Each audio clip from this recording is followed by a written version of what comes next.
یہاں ایک عجیب بات ذہن میں ہے، آئیے آپ کے سامنے عرض کر دوں کہ ابو جہل جب مرنے لگا تو رسول اللہ صلی اللہ علیہ وسلم نے صحابہ سے پوچھا بھائی کون اس کی گردن لے کر آئے گا؟ تو عبداللہ بن مسعود کھڑے ہو گئے، یا رسول اللہ میں جاتا ہوں۔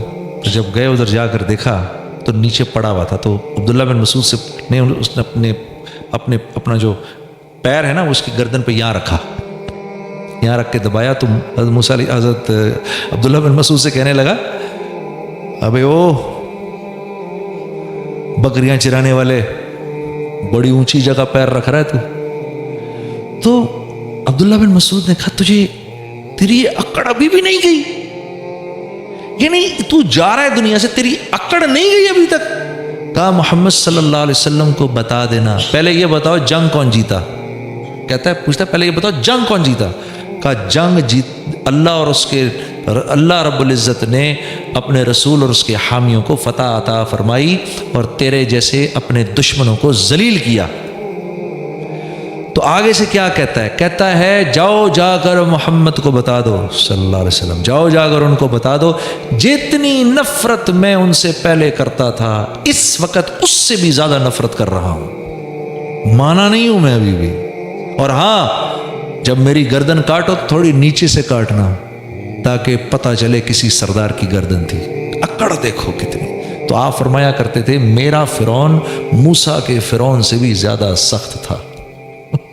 اللہ معاف کرے، یہ تکبر اتنی خطرناک چیز ہے۔ میرا فرعون موسیٰ کے فرعون سے، موسیٰ کے فرعون نے تو جب فرشتوں کو اترتے دیکھا تو فوراً کہہ دیا آمنت برب موسیٰ و ہارون، اور یہ میرا فرعون دیکھو آخر وقت میں بھی یہ کہہ رہا ہے۔ تو میرے دوستو حالت نزع پر تو سب مانیں گے اللہ کو، حالت نزع پر سب مان جائیں گے، ہاں قیامت کے دن کھڑے ہوں گے اللہ کے سامنے، ربنا ابصرنا وسمعنا فرجعنا نعمل صالحا انا موقنون، یا اللہ دیکھ لیا، سن لیا، سمجھ لیا، ایک چانس اور دے دے واپسی کا، اور کوئی چانس نہیں۔ تو یہ اللہ والے آج ہمیں کہتے ہیں اس بات کو پہلے مان لو۔ دیکھو دعوت دو گے تو یقین بدلے گا، یقین بدلے گا تو زندگی میں اعمال آئیں گے، جسم سے اعمال نکلیں گے، اور جب اعمال نکلیں گے تو پھر اللہ کی مدد اترے گی۔ ہاں دیکھو آپ سب لوگ خدا کے لیے نوجوان کتنے بیٹھے ہیں، ہائے ہائے اپنی زندگیوں کی قیمت لگاؤ میرے دوستو، بے قیمت نہیں اٹھو یہاں سے۔ ہاں ہماری جس مقصد کے لیے اللہ نے بھیجا ہے اس مقصد کو سمجھنے کی کوشش کرو۔ ہم سب کے سب سارے کے سارے عالم کے ذمہ دار ہیں، اس امت کے ایک ایک نوجوان کے اندر، ایک ایک انسان کے اندر ایک نبی کا کام کرنے کی صلاحیت ہے۔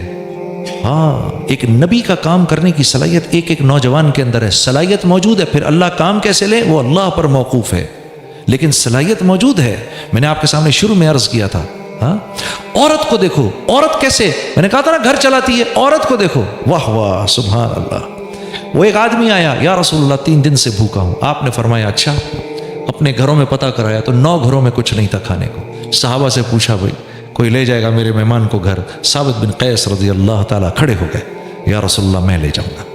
میں لے جاؤں گا کیا مطلب؟ آپ لے تو جائیں گے، گھر کس کے ہاتھ میں؟ بیوی کے ہاتھ میں، بیوی کو پتہ ہے کھانا ہے نہیں ہے کیا، وہ سب۔ اب جب گھر لے کر گئے تو اب اسی لجاجت سے بیوی سے بات کی، کیونکہ مدینے کی جو انصار تھے ان کی بیویاں تھوڑی سی ذرا سخت مزاج تھیں، بنی ہوئی نہ ہو تو مسئلہ کھڑا ہو جائے، لیکن وہ بنی ہوئی خواتین تھیں، صحابیات بنی ہوئی خواتین تھیں۔ کہا کس کو لائے؟ کہا محمد صلی اللہ علیہ وسلم کا مہمان لایا ہوں۔ وہ بنی ہوئی تھیں، اہلاً و سہلاً۔ اچھا بھوکا ہے 3 دن سے، کچھ کھانے کو ہے؟ کہا کھانے کو تو تھوڑا ہے، اتنا ہی ہے کہ بچوں کو کھلا دوں، اتنا ہی ہے کہ بچوں کو کھلا دو۔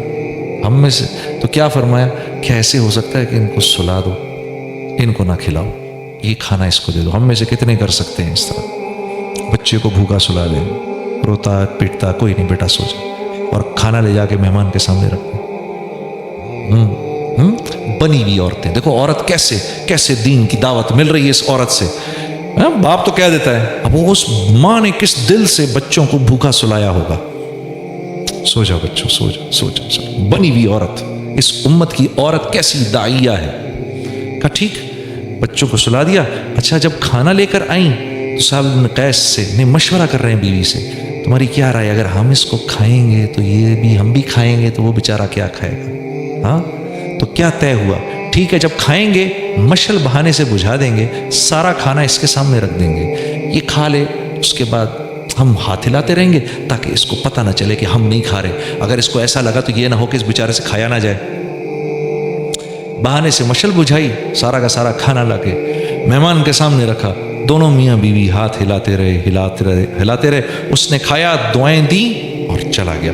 صبح کو جب آپ مسجد میں آئے تو اللہ کے نبی صلی اللہ علیہ وسلم کی آپ پر نظر پڑی, نظر پڑتے ہی آپ مسکرائے اور آپ نے کہا ثابت تیری رات کی مہمانی اللہ کو بہت پسند آئی.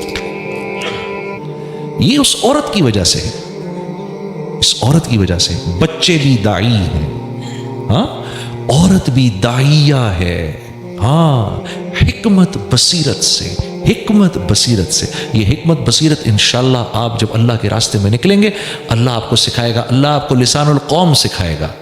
ہاں مہاجروں میں جاؤ تو کیا بات کرنی ہے, پٹھانوں میں جاؤ تو کیسے بات کرنی ہے, پنجابیوں میں جاؤ تو کیسے بات کرنی ہے, بلوچوں میں جاؤ تو کیسے بات کرنی ہے. ہاں اللہ ان لوگوں, سندھیوں میں جاؤ تو کیسے بات کرنی ہے.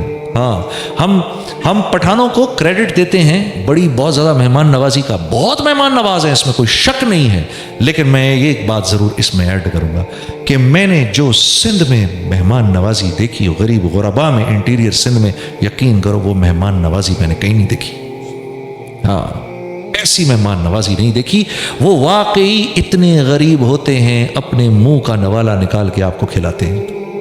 ہاں اللہ نے پٹھانوں کے اندر رکھا ہے, مہمان نوازی مشہور ہے ان کی, لیکن واللہ یقین کرو میں تو حیران ہو گیا. ہاں جو غیرت کا معاملہ ہے جو ہم نے بلوچستان میں دیکھا, واہ واہ واہ واہ واہ.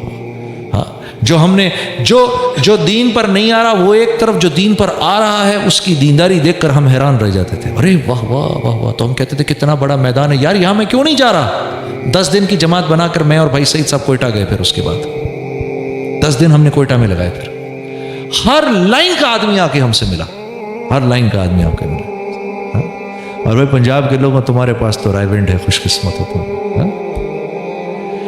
تو میرے عزیز دوستو, یہ امت سب سے بڑی بات, محمد صلی اللہ علیہ وسلم اور صحابہ نے بہت محنت کر کے یہ امت بنائی ہے, بہت محنت سے یہ امت بنی ہے.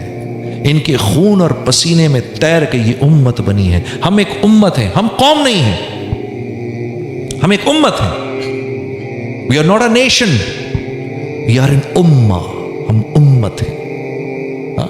اور من حیث الامہ ہماری تعریف ہوئی بھی ہے قرآن کے اندر, من حیث الامہ. دوسری قوموں کا بھی تو ذکر ہے. ہاں تھوڑی دیر بیٹھنا, جانا نہیں, ابھی بہت دور سے آیا ہوں میں, ایسے نہیں چھوڑوں گا میں, ٹھیک ہے. آپ کو نعت بھی سناؤں گا انشاءاللہ.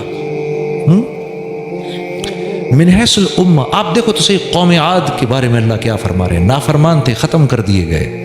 قوم سمود کے بارے میں دیکھو, نافرمان تھے ختم کر دیے گئے. قوم لوط کے بارے میں بے حیا تھے ختم کر دیے گئے. قوم شعیب کے بارے میں معاملات میں بدمعاملگی کرتے تھے ختم کر دیے گئے. جیسے ہی آپ کا ذکر آیا اللہ کا لہجہ بدل گیا. وہ سب ایسے تھے لیکن تم بہترین امت ہو, تم بہترین امت ہو. کیوں یا اللہ کیوں؟ اور پھر پل پلا کے بڑا کر کے باپ کے ہاتھ میں ہاتھ دیا, اور جب ہم جوان ہو گئے تو اسی کی نافرمانی جس کا کھا کھا کے جوان ہو گئے. ما غرک بربک الکریم, ہمیں چھوڑ کے تو جا رہا ہے, کدھر جا رہا ہے؟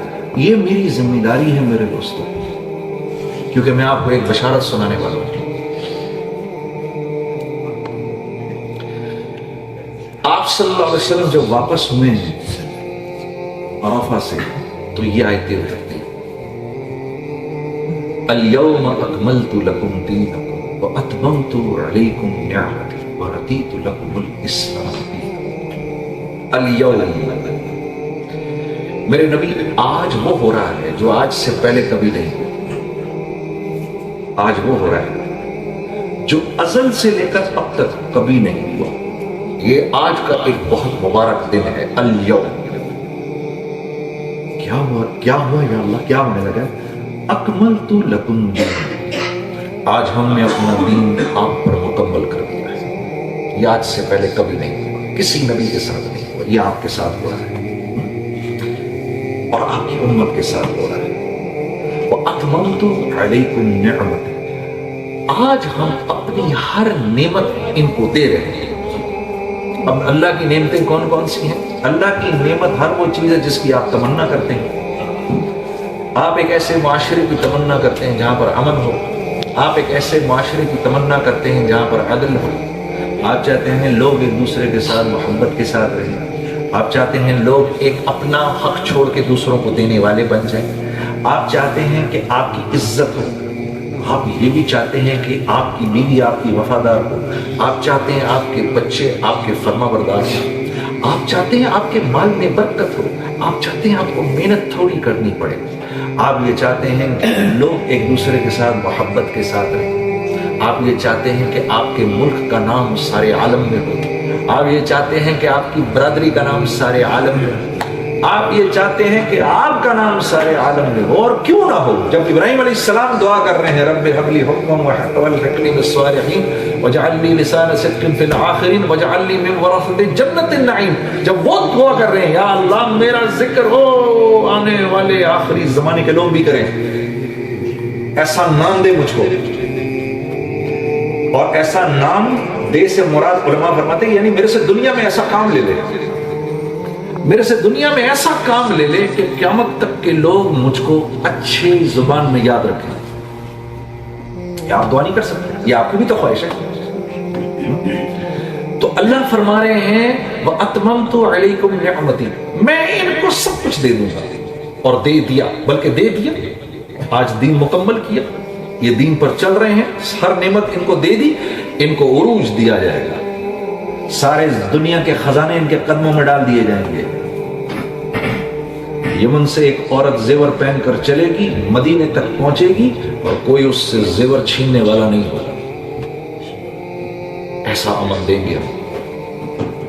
لیکن ایک شرط ہے، وَرَضِيتُ لَكُمُ الْإِسْلَامَ دِينًا۔ جو کچھ سنا گیا اللہ پاک اس پر عمل کرنے والا اور آگے لوگوں تک پہنچانے والا بنائے۔ مزید اصلاحی بیانات کے لیے ہمارا یوٹیوب چینل بیوٹیفل بیان جے کو سبسکرائب کریں اور ویڈیو کو لائک کریں۔ جزاک اللہ خیر۔